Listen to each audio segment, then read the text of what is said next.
Alright folks, there's a little backstory on this build.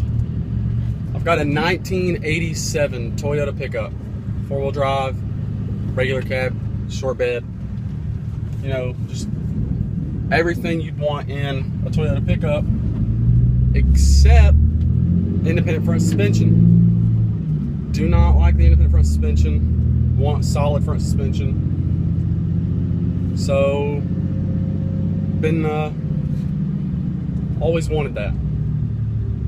So had the truck in high school, sold it to a buddy under, you know, good Samaritan circumstances. Been trying to buy it back ever since. Finally got it back. It's on salvage title.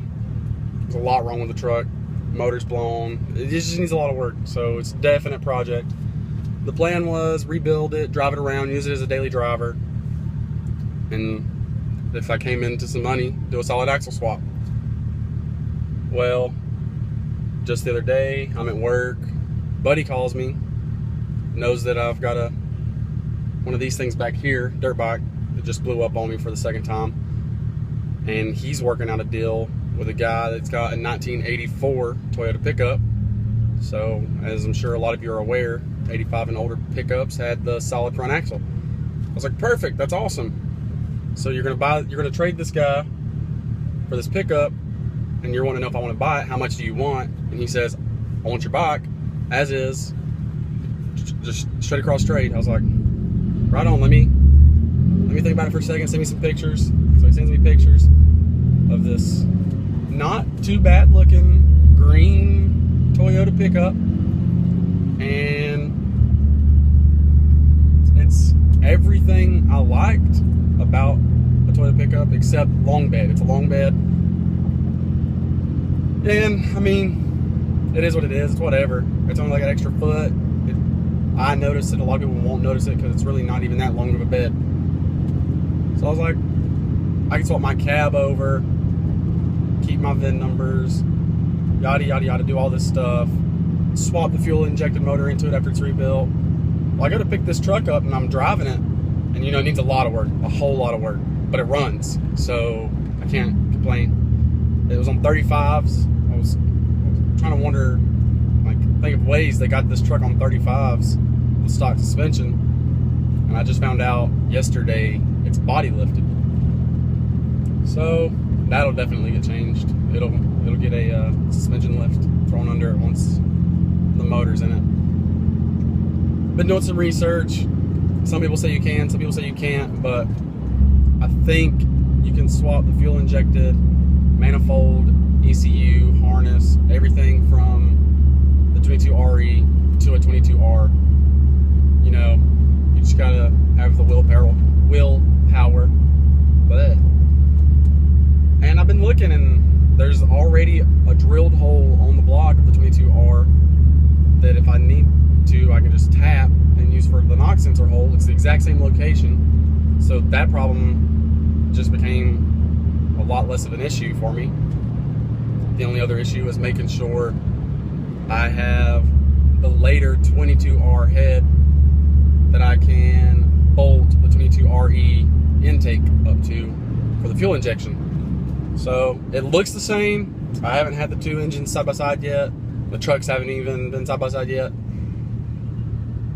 But the plan now is to use the 84 body everything and use the 87 as parts, because the 87 has the better 5-speed transmission. It has the fuel injection. It's got everything that the 84 doesn't have, but the 84 needs.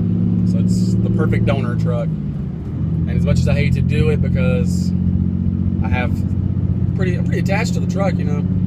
I love that truck. But it's, I guess now that I've got it, it's time to let it go for sure. Like, just do a heart and brain transplant and keep the rest as some parts.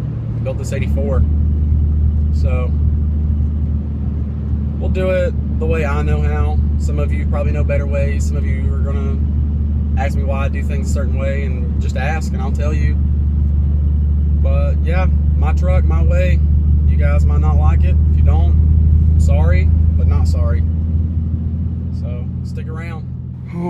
Here's the 87 pickup with the 22 RE. It's the fuel injected. The plan is to use the parts from this motor put on the 84 pickup with the solid axle to make it a fuel injected motor. It's just got the regular 22R. It's got a carburetor on it. Previous owner. You guys will see. They really just looks like they just did it to have something to play around on their property. But a couple of differences other than the fuel injection are the knock sensor and the wiring harness. So I mean, obviously the wiring harness is part of the fuel injection. Got to find a way to convert everything over. Looks like it's gonna be a pretty simple job. I guess we'll find out. Gonna give her a shot. What's the word you can happen, right? Folks, here's the 84 with the solid axle front end. It's in decent shape considering. I don't know what it is with these Toyotas, but my black one did the same thing right here with this passenger fender. So when I replace those, I'll see if I can't figure out why it does that and fix it. But here's the interior on this one. It's kind of bad.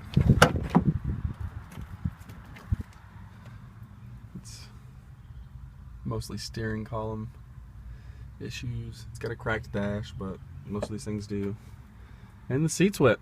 It rained last night, so now I know I have some sort of a leak somewhere. I bet it's this window. Got a sweet shift knob. I'm sure a bunch of you have already noticed the wires hanging there. We'll get to that in a second. Got a little pull going. The neighborhood kids, I guess, didn't know to do that, but there we are. Alright, here's the engine.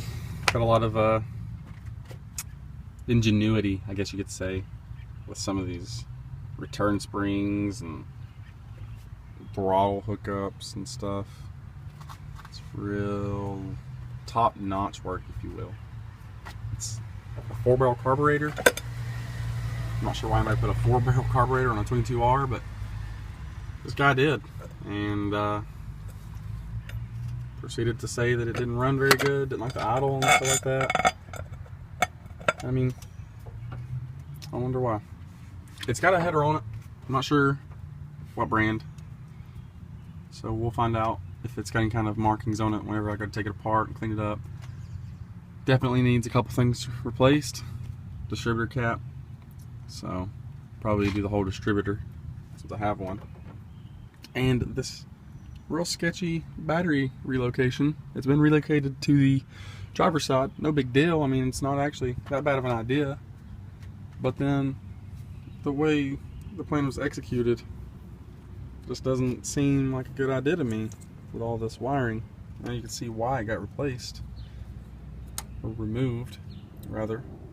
It's all rusted out right there, so hopefully I can fix that with extra parts from the other truck. And if you look right down here, you can see the oil filter. There's a hole drilled into the block already for the knock sensor, but there's no knock sensor, so we're going to attempt to use that hole, put the knock sensor from the RE engine, use the RE wiring harness and the RE intake manifold, convert this bad boy to fuel injection. That's pretty much it. So I'll go ahead and start it up. You guys can hear it run. Got to get the key. All right, so here's the ignition. It is disconnected from the steering column for some unknown reason. I believe this actually still works right here. I have the key. I just don't have it on me because this isn't hooked up. So yeah, this is the ignition, and you have to use a flathead screwdriver to turn this. You're going to want to turn it halfway to the crank position. Don't overturn it or it just won't start. So I'll show you how to do that real quick.